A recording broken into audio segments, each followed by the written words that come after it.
Hi, I'm Jim Garris, and I teach 4th and 5th graders here at UPC. And this is the story of Saul on the road to Damascus.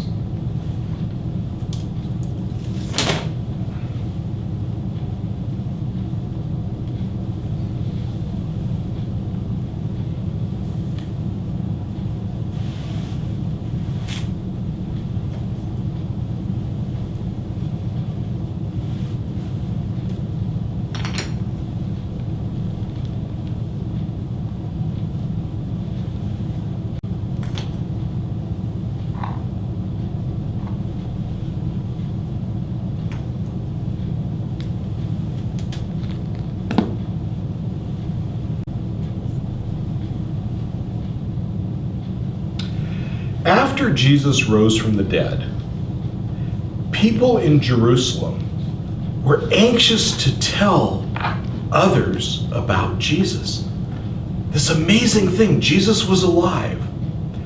The word spread from house to house, and soon there were lots of believers in Jerusalem. As the number of believers grew and grew, the chief priest and the teachers of the law got very angry. "What should we do?" they said. "All these people are talking about Jesus." So they began to take violent action against the people who believed in Jesus.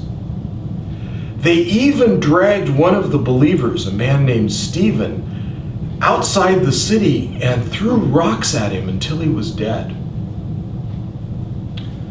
A man named Saul, who was a friend of the chief priests, even went from door to door looking to see if he could find any believers in the houses. And if he found them, he'd drag them to the chief priest to be put on trial. Some were thrown into prison, and others were even killed. The believers in Jerusalem became very frightened. Some of them thought, "It's no longer safe for us to be in Jerusalem. We need to move away to a place where we can talk about Jesus without fear of our lives." Some of them moved far away, even to faraway cities like Damascus, a long ways from Jerusalem.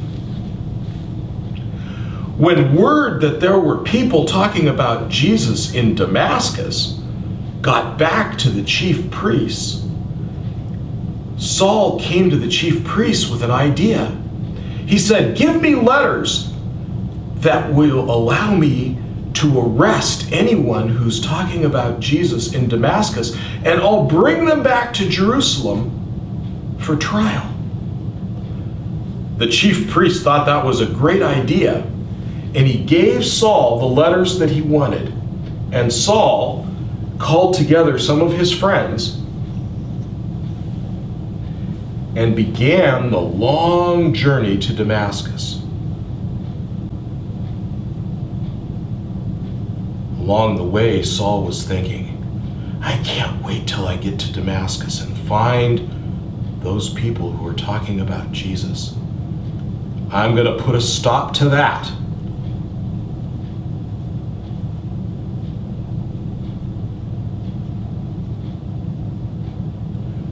When Paul got near to the city of Damascus, something amazing happened. All of a sudden, there was a bright light. Saul fell to his knees. And then there was a loud voice from heaven. "Saul, Saul, why are you persecuting me?" said the voice. Saul was frightened. Who are you?" he said. "I am Jesus, who you are persecuting. Now, get up." Saul got up. "And go into the city of Damascus, and there you will be told what to do." When Saul stood up and opened his eyes, he realized he was blind. He couldn't see. How would he get to Damascus? His friends who had seen the light but didn't hear the voice asked Saul what to do, and Saul said, "I don't know. Take me to Damascus, that's all I know." So taking Saul by the arms, they led him to the city of Damascus. And they left him there in a house, and they hurried back to Jerusalem.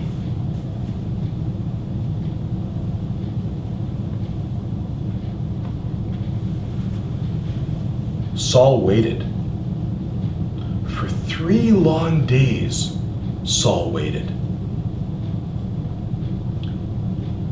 Just before in the third night, as Saul was waiting, God appeared to a man named Ananias.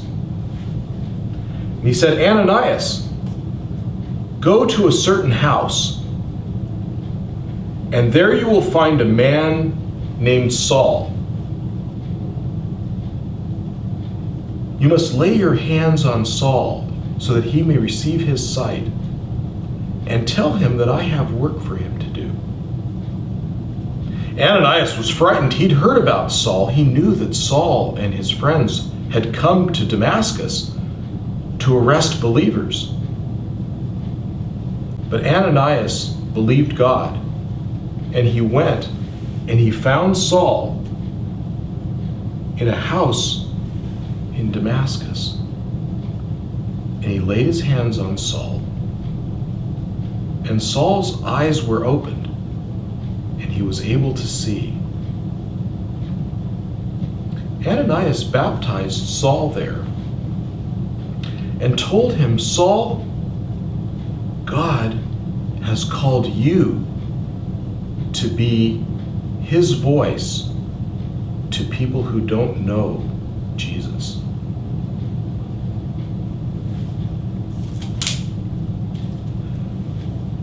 Saul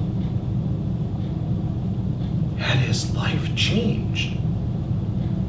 He had a new job from God to tell other people about Jesus.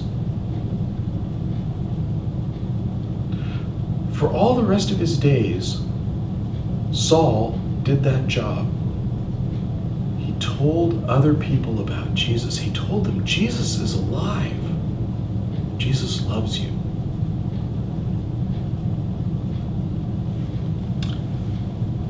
And that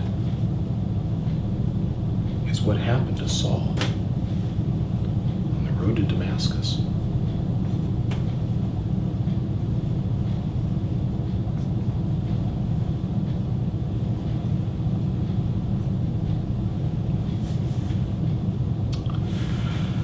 I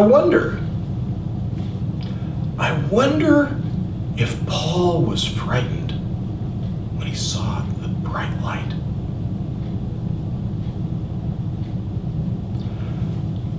I wonder if you'd be frightened if God talked to you in a loud voice. I wonder how the people who knew Jesus, I wonder how they thought, what they thought about Saul.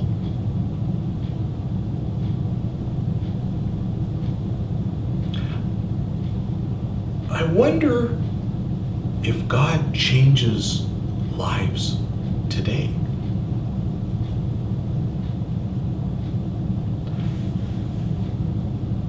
I wonder whether when we hear a story like this, we learn about God the way Saul learned about God.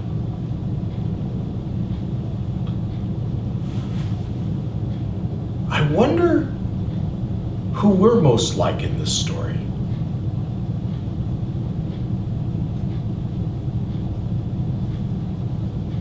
I wonder if there's any part of this story we could leave out and still have a whole story.